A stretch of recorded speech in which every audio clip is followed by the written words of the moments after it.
Sote kama tumesimama, naomba tufungue Biblia zetu katika kitabu cha Petro wa kwanza mlango wa 3, tasoma mstari wa 8 hadi mstari wa 11. Neno la mwisho ni hili: muwe na nia moja, wenye kuhurumiana, wenye kupendana kama ndugu, wasikitifu, wanyenyekevu, watu wasiolipa baya kwa baya na lawama kwa lawama, bali wenye kubariki, kwa sababu hayo ndiyo mlioitiwa, ili mrithi baraka.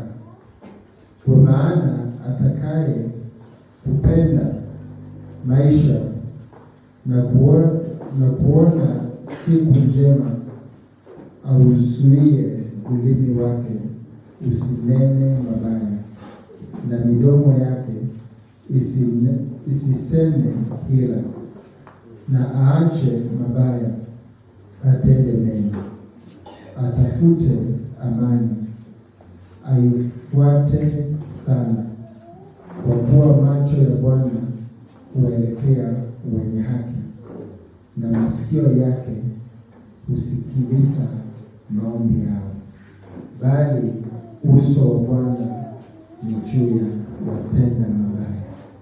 Amen. Na Bwana alibariki neno lake. Baba, nakushukuru kwa sababu ya neno lako, na sana kwa sababu ya kanisa lako, na sana kwa sababu yako. Naomba ya kwamba ukapata kutuhudumia zote sawasawa na mapenzi yako, kwa utukufu wa jina lako. Kwa jina la Yesu Kristo tunaomba tukiamini. Amen. Wale ambao walikuweko Jumapili iliyopita, tuliona vile neno la Mungu linasema ya kwamba tukapate kuwatii. Na katika kutii kuna aina ya watu watatu ambao tuliambiwa ya kwamba tunastahili kutii.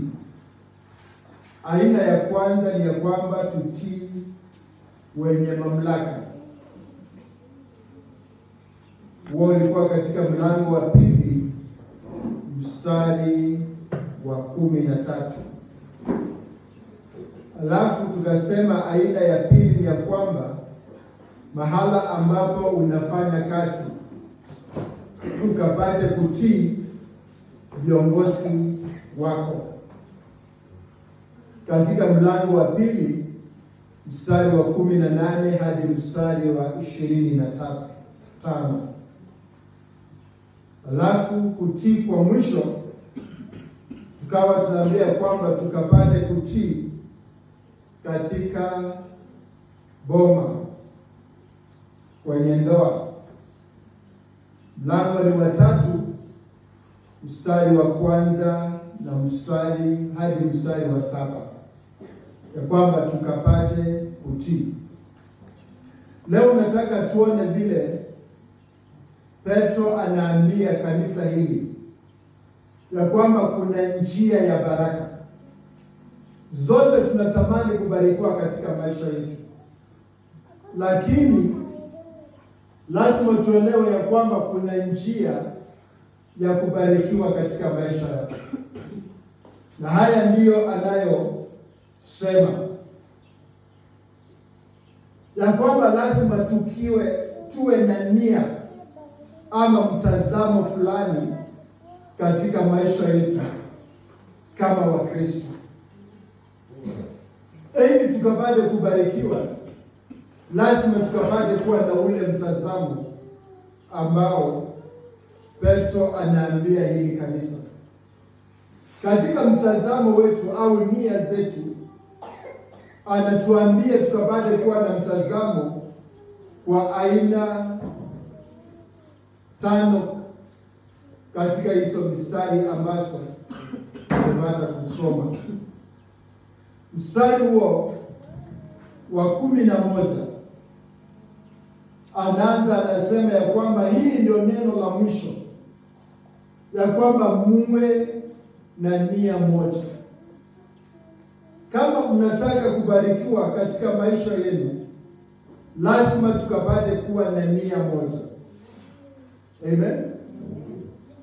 Na tunaposema ya kwamba tukapate kuwa na nia moja, Paulo anatuelezea kuhusu nia ambayo Kristo alikuwa nayo katika kitabu cha Wafilipi mlango wa 2 na mstari wa 5.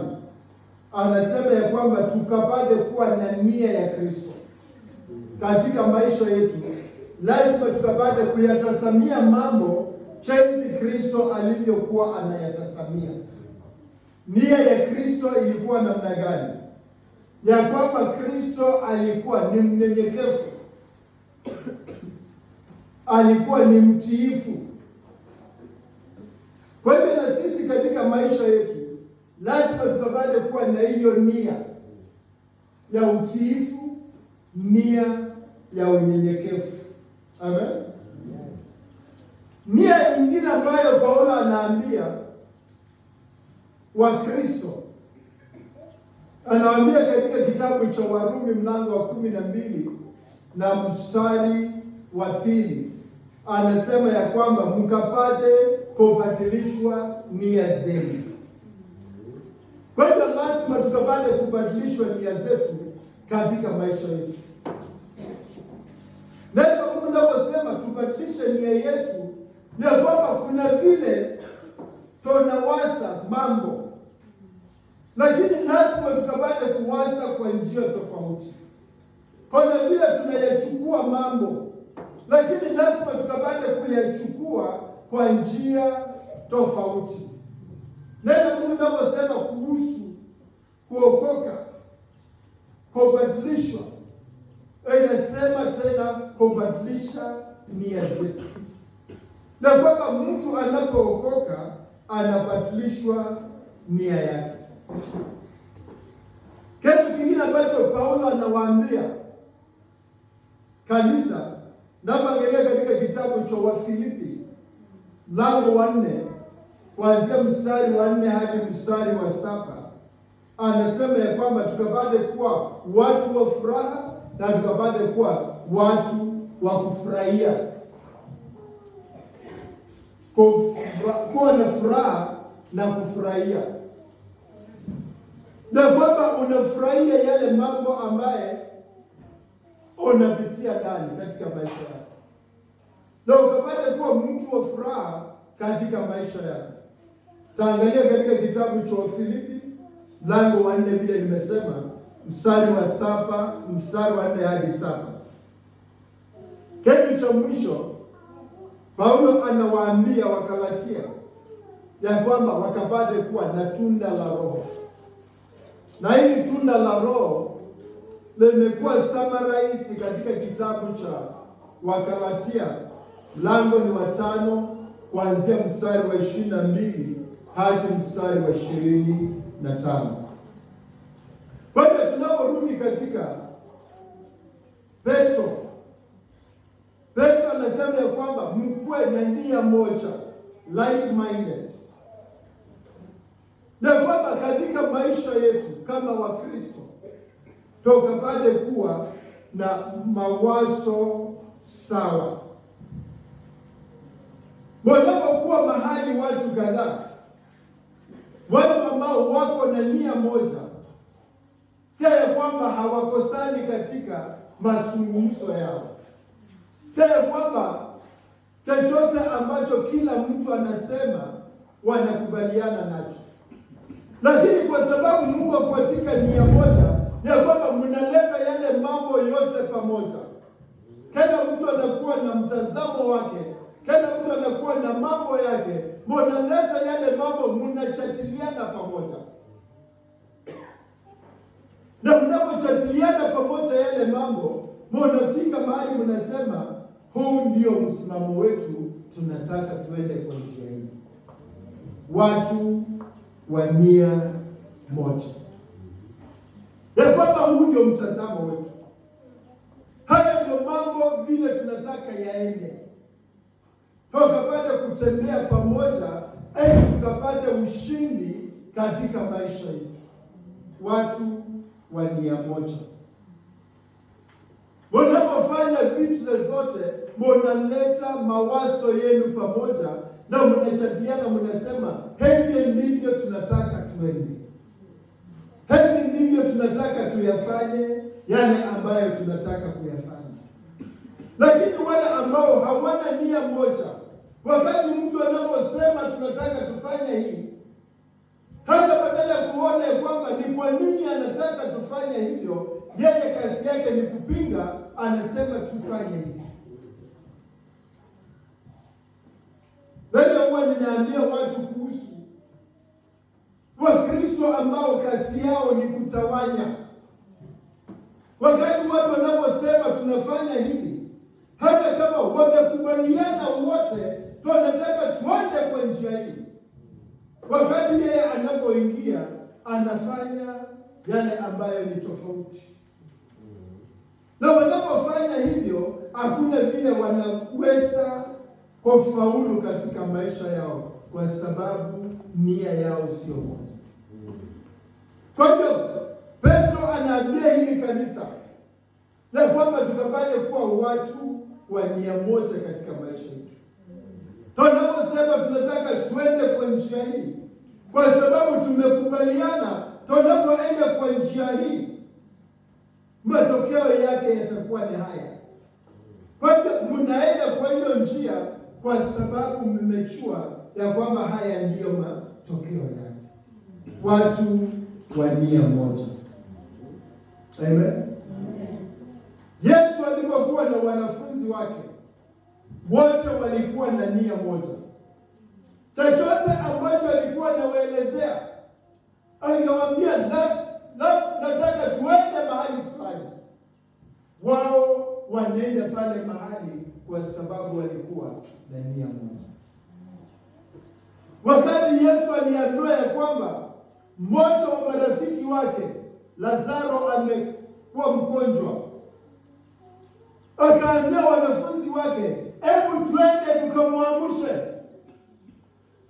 Wanaenda kwa nia moja, twende tukamwamshe. Mwingine anasema kama amelala, so wakati wa kuamka utafika, ili akapate kuamka. Lakini Yesu anamwambia hapana, amefariki, twende tumwamshe. Amen. Nataka tuelewe ya kwamba tunapokuwa watu wa nia moja, tutaona miujiza katika maisha yetu, kwa sababu tunatembea kwa nia moja. Yesu alipoenda na wanafunzi wake, kwa sababu walikuwa na hiyo nia moja ya kwamba tunataka twende tumwamshe, ya kwamba walipoenda walimwamsha kwa sababu walikuwa na nia moja. Amen. Lakini kama wengine wangekuwa na hiyo nia, ndipo neno Mungu nasema ya kwamba mnaomba lakini hampati, kwa sababu hamuombi vyema. Mnapoomba, mwingine anaomba kwa sababu ya tamaa yake mwenyewe, na mwingine anaomba kwa sababu ya kumuinua Mungu, na inakuwa ni ya kwamba kwa sababu ya tamaa zenu hakuna kitu ambacho mnapokea. Mungu atusaidie kwamba katika maisha yetu tuwe watu wa nia moja. Yale mambo ambayo tunawaza kufanya, tufanye kwa nia moja. Tunaposema tunataka tuende njia hii, kwa sababu tumeelewa tunaenda hiyo njia, tunaenda kwa njia moja, tunapokuwa na nia moja. Leo asubuhi kuna mchungaji wangu mmoja, alikuwa mchungaji wangu, nikawa mimi nimefuta mpaka namba yake ya simu. Ananipigia simu, huyu ni fulani. Hata hiyo namba ilikuwa nimefuta. Na inakupigia kwa sababu nimekuwa nikiongea na fulani na fulani. Hata leo fulani alikuwa akuje kuhubiri kwa kanisa letu, lakini ninaona kila mmoja anaanza kufanya vile. Nikasema niongee na wewe kama askofu, nijue ni nini baya. Ndio kwa sababu unatafuta watu na nia mbaya.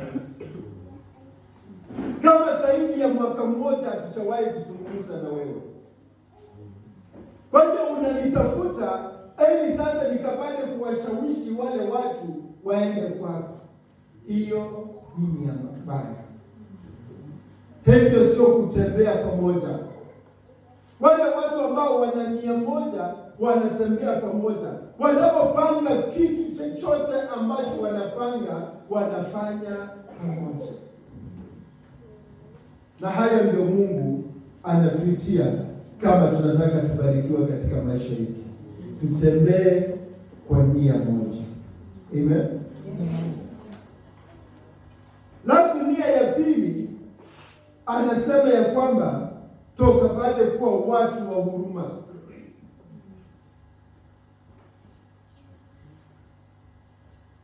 Katika hili neno kuwa na huruma, wenye nia moja, wenye kuhurumiana. Amen. Baada ya neno kuhurumiana, katika Kiingereza wanaita sympathetic.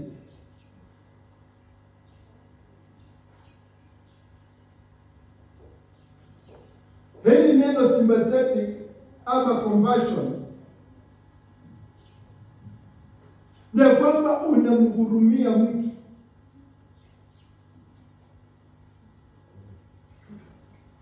Nataka tuone vile mtu alidefine hili neno sympathy. Maana ya sympathy is being your pain in my heart. Being your pain in my heart. Na kwamba wewe unapomwona mwenzako una uchungu wenye anapitia ndani, unakuwa ndani ya moyo wako.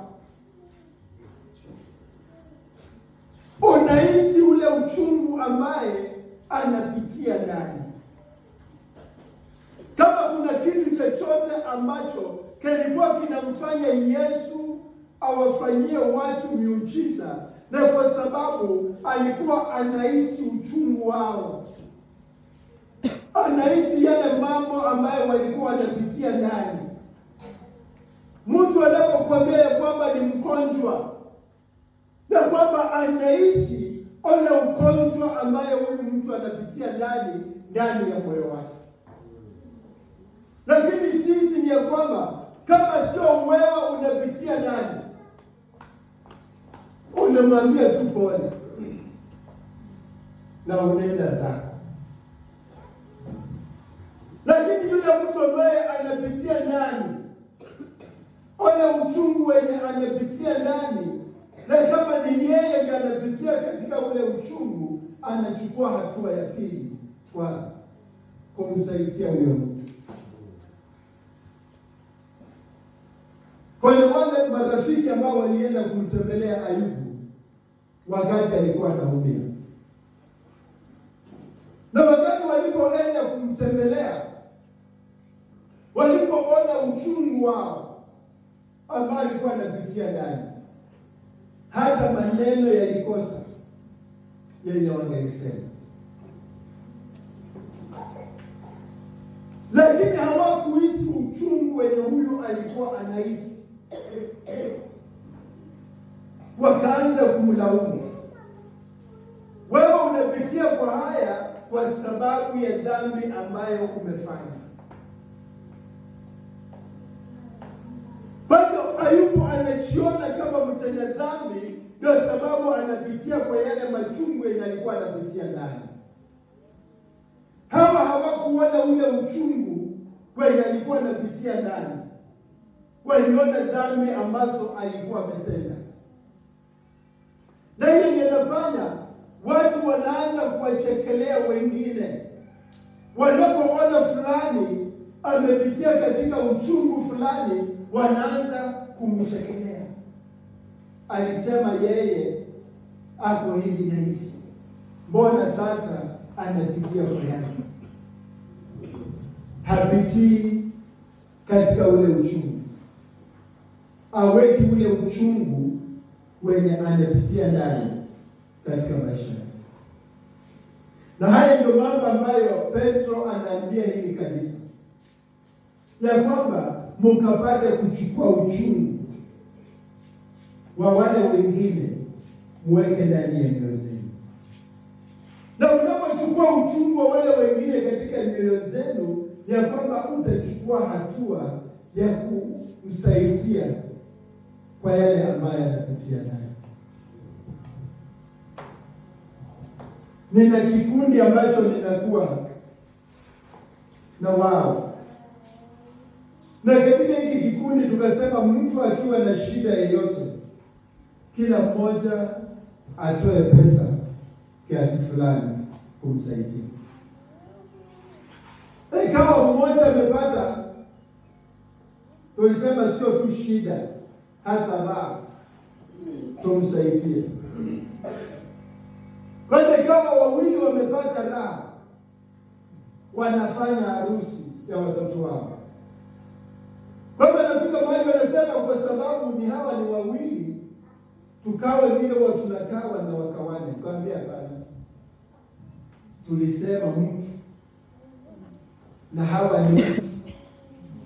Kwa hiyo kama unasimama, simama na huyu mtu na simama na huyu mtu kwa sababu umesema. Lakini mtu anapokosa kuchukua uchungu wa yule mwingine, kwa maana huyu ana uchungu wa kufanyia mtoto wake harusi, tena huyu naye ana uchungu wa kumfanyia mtoto wake harusi, na mwingine haoni kama kuna faida ya kuchangia hawa watu wote, kwa sababu hawaoni ule uchungu wa kuwachangia. Alafu watatu tena akapatikana naye vile vile ana ugonjwa. Wakati nawaambia wapenda, tulisema bana, pesa ni kidogo. Nyinyi ndio mnangojea pesa imekuwa kidogo, kwa sababu mungesimama vile tulisema, tungekuwa tumemalizana na hao na tungekuwa tunaona pesa kidogo ya huko. Lakini kwa sababu inaendelea kupai, badala ya kuona mtu mmoja unaona watu wanne. Utatolea watu wanne wote. Lazima ukabali kuwa mtu ambaye unaingia katika uchungu. Na wale kama umepata machungu ambaye inahitaji watu wanne, utapokea zote. Lakini hautaki kupeana kule. Tunastahili tuwe watu ambao tunachukua uchungu wa watu wengine kama tunataka tufaulu. Paulo anatuambia katika kitabu cha Warumi mlango wa 12 na mstari wa 15. Sema furahia na wale ambao wanafurahia, na lia na wale ambao wanalia. Unafurahia na wenye wanafurahia kwa sababu unachukua furaha yao unaweka ndani ya moyo wako. Kwa hiyo wanapocheza, wewe nawe unacheza. Lakini kama sasa furaha yao kwako, utashangaa watu wanafanya nini, hautafurahia na wao. Na bila uchungu wao, kama hautaona ya kwamba ule uchungu unaingia ndani yako, ndio Biblia inasema ukapate kuomboleza na wenye kuomboleza. Wanapolia, lia pamoja na wao. Wanapofurahia, furahia pamoja na wao. Amen. Alafu anawaambia kitu kingine, ya kwamba mkapate kupendana, mkapate kuwa na upendo wa undugu ndani yenu. Ya kwamba mnapotembea pamoja, mnapofanya kitu chochote pamoja, hebu mkapate kutembea pamoja kama marafiki, mkapate kupendana, brotherly love. Na hivyo ndivyo Yesu aliwachukua wanafunzi wake, ya kwamba walikuwa wanatembea pamoja na upendo wa undugu pamoja. Kwa sababu kitu kilipotendeka kwa mmoja wao, ya kwamba yeye anawachukua hao wengine wote waende, kwa sababu wako kitu kimoja, wanatembea kama mandugu. Na sisi nasi kama tunataka tukapate kufaulu katika maisha yetu, kama tunataka tubarikiwe katika maisha yetu, hebu tukapate kuwa na upendo wa undugu katika maisha yetu.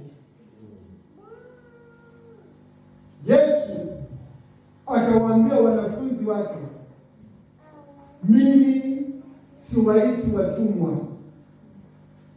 lakini nawaita marafiki. Kwa sababu mtumwa hawezi akachua chenye bwana wake anafanya, lakini kwa sababu nyinyi ni marafiki, na inawajulisha yale ambayo linafanya.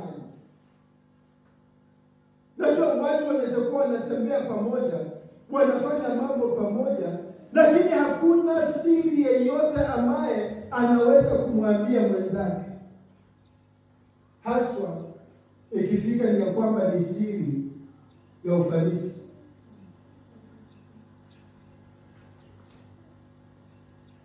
Ya kwamba hata wewe unaweza fanikiwa, na njia ambayo unaweza pata ufanisi ni huu. Neno la Mungu linatuambia kuhusu watu ambao walikuwa wenye ukoma wanne.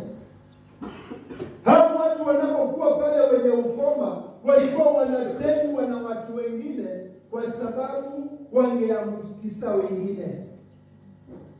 Na walipokuwa wametengwa kule, ilikuwa chakula hakiko mahali penye chakula kilikuwa kinatoka. Kwa hivyo wakawa pale wanasemezana kama mandugu. Wote wanaumia katika ugonjwa, na wanapoumia katika ugonjwa wakasemezana, wakasema, tukikaa hapa tutakufa, tukienda huko hakuna chakula, tutakufa. Lakini katika kambi ya maadui wetu kuna chakula huko, tuende, na kama tutauawa tuuawe, lakini twende. Kwa hiyo wakaenda kama mandugu wanne wenye shida moja. Na wanapoenda kama mandugu wanne wenye shida moja, na kwamba Mungu naye akatenda miujiza ndani yao. Nataka tuelewe, tunapotembea kama mandugu, Mungu atatenda miujiza ndani yetu. Wenye ukoma, ule ugonjwa ulikuwa unakula viungo za mwili. Kwa hivyo kama mkono wako ulikuwa umeshikwa na ukoma, na kwamba unaanza kukatika katika, kama ni miguu vile vile zinaanza kukatika katika. Nataka uimagine hao watu wote wamekatika katika mikono, wamekatika katika miguu, na hawana chakula. Watakana waende kwa kambi ya maadui. Kwa hivyo mtu ambaye unashinda na miguu zako, wewe ukatembea na nguvu, unatembea pole pole, ukiangalia jiwe lisikudunge tena kwa mguu wako.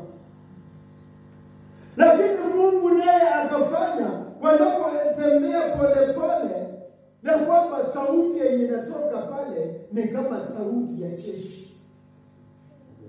Maadui wanapokuwa kwenye kambi yao, wanasikia udongo nao unatetemeka. Wamesema saa watu wamechukua watu wengine, wamekuja kutufanya. Kwa hiyo walipoenda hivyo, wakakuta maadui nao wamehama. Wenye walikuwa wanapika chakula hawana nafasi ya kula chakula chao. Ila ni kutorokea uhai wako.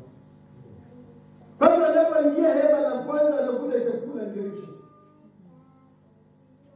na walikuwa na njaa, wanaketi wanakula. Wanaingia hema la pili, chakula, wanaketi wanakula.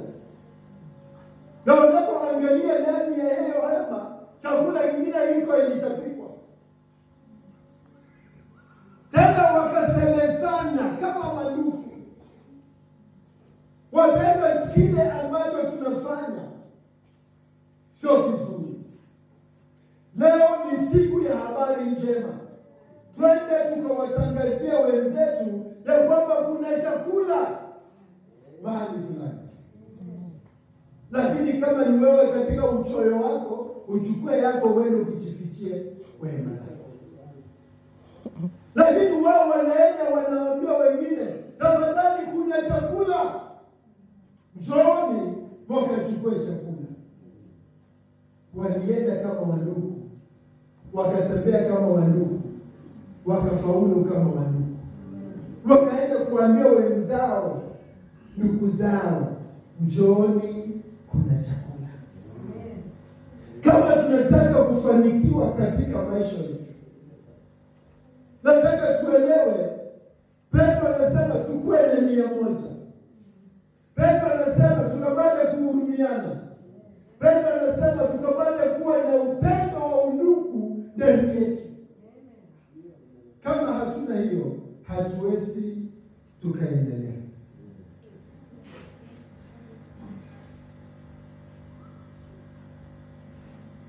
Kiswahili wakati mwingine inakuwa na shida. Kuna hii nyingine ya pili ambayo inasema, ya 4, compassion. Katika Biblia King James Version inasema be pitiful, pity.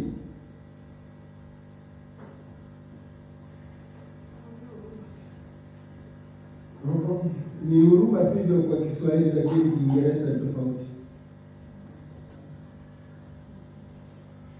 There is a difference between pity and compassion. Mtu mwenye ako na pity ni kwamba unasema, oh sorry, tuonane baadaye, naenda zako.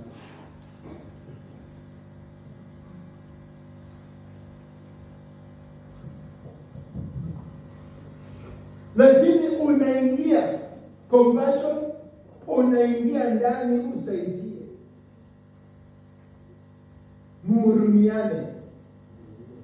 Baada mnapohurumiana, ingia ndani ukapata kusaidia. Sio tu pole na unaenda zako. Na wengi wetu huwa ni watu wa pole. You are just pitiful. Sorry. Lakini compassion unaingia ndani. Amen. Wewe sema sorry, ambaye itakusaidia tena ukapata kuwa na ule huruma wa kuchukua uchungu wake uingie ndani ya moyo wako. Kitu cha mwisho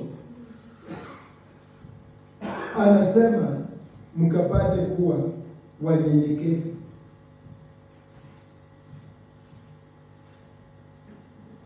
Na mtu ambaye ni mnyenyekevu, na mtu ambaye anachukua mambo jinsi Mungu anavyoyachukua, anachukua yale mambo jinsi Yesu angeyachukua katika maisha yake. Na kwanza Paul anasema muwe na hiyo nia. Vile nilisema pale awali.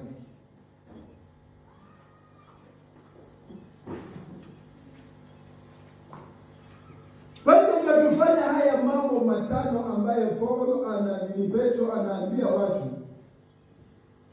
kuna kitu kingine ambacho anasema tunastahili kufanya.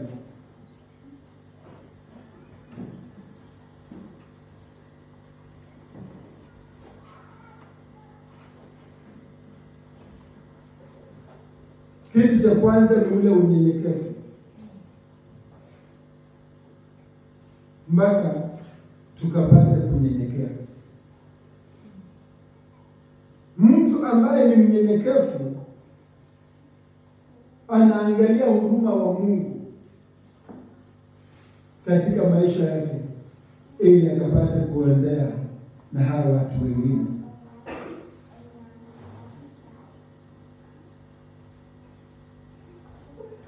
Na kuna yale mambo ambaye anasema pale mwisho, mstari wa 12. Hebu tuangalie mstari wa 12.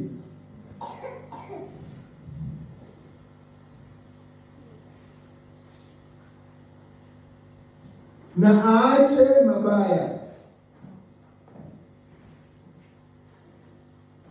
Kwanza anasema ausuie ulimi wake usinene mabaya, na midomo yake isiseme hila.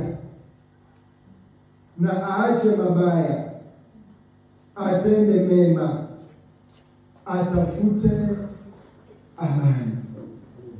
Amen. Kuna haya mambo ambayo Petro anaambia hili kanisa, na ndio mambo ambayo nataka tukapata kuiangalia. Kitu cha kwanza anasema, hebu ukapate kuzuia ulimi wako kunena mabaya.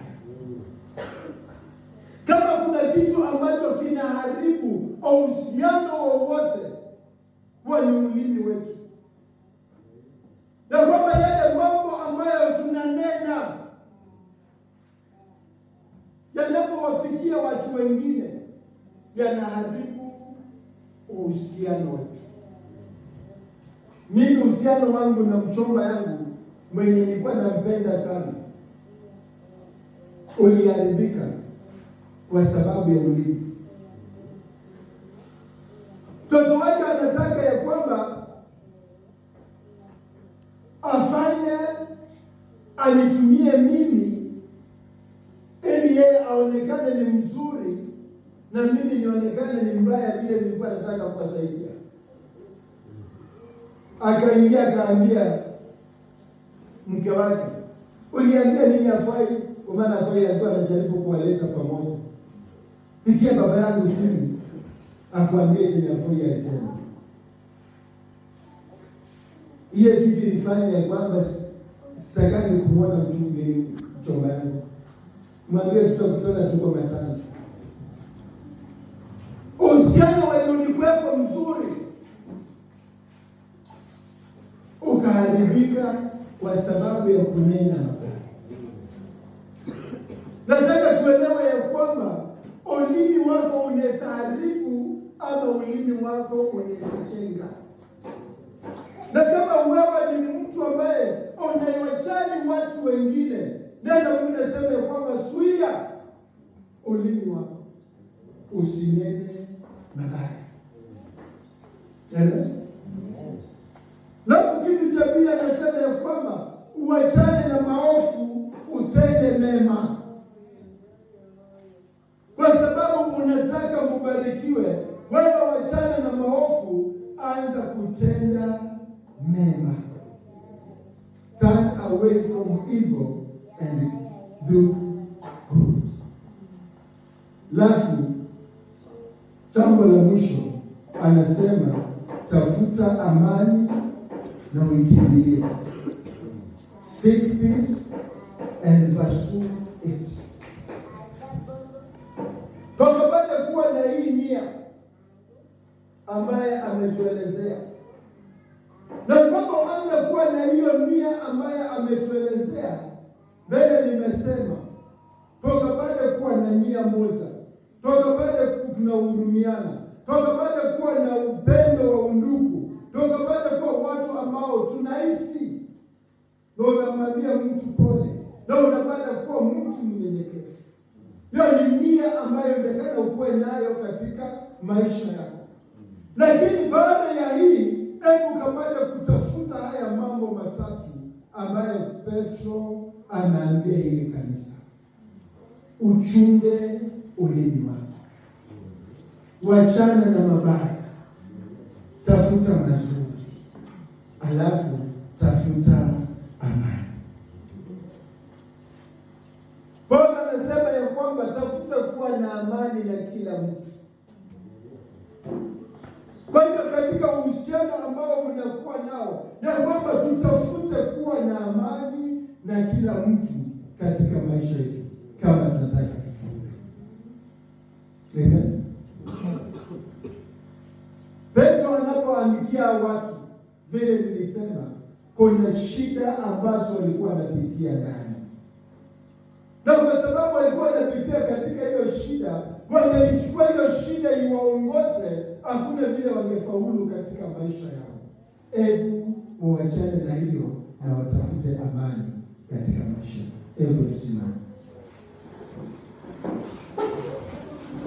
Ikawa na sisi katika maisha yetu kuna yale ambayo tunapitia ndani. Nataka tu mwambie Mungu, nataka unisaidie nikuwe na hiyo nia. Na nikisha kuwa na hiyo nia, hebu nisaidie nitafute yale ambayo nataka nitende katika maisha yangu. Kila mmoja nenda pamoja na Mungu katika jina la Yesu Kristo. Baba, nakushukuru kwa sababu ya neno lako. Ni asante kwa sababu ya kila mmoja wetu. Mfalme, unatuambia kwamba tukapate kuwa na hiyo nia kama tunataka kufaulu katika maisha yetu.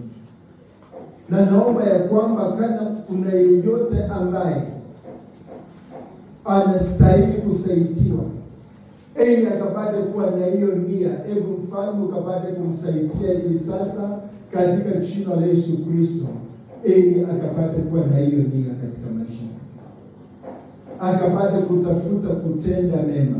Sio rahisi, lakini unataka tukapate kutafuta kutenda mema. Kuna yeyote ambaye anahitaji maombi, niombe pamoja na yeye kwa haya mambo ambayo Petro anatuambia, ukapate kuinua mkono wako juu, tuombe pamoja katika jina la Yesu Kristo. Baba, nakushukuru kwa sababu ya kila mkono ambao unainuliwa juu. Wewe Mungu ambaye unatuwezesha kuyatenda yote, naomba kwamba ukapate kumwezesha katika jina la Yesu Kristo. Uchungu wote ambao shetani ameweka ndani ya mioyo zao, naomba kwamba ukapate kuondoa hivi sasa katika jina la Yesu Kristo, na Mfalme ukapate kumsaidia akapate kuyatenda yaliyo mema, ili ukapate kuinuliwa na kutukuzwa ndani ya maisha yake. Bariki kila mmoja, inua kila mmoja. Kwa jina la Yesu Kristo tunaomba tukiamini. Amen. Amen. Bwana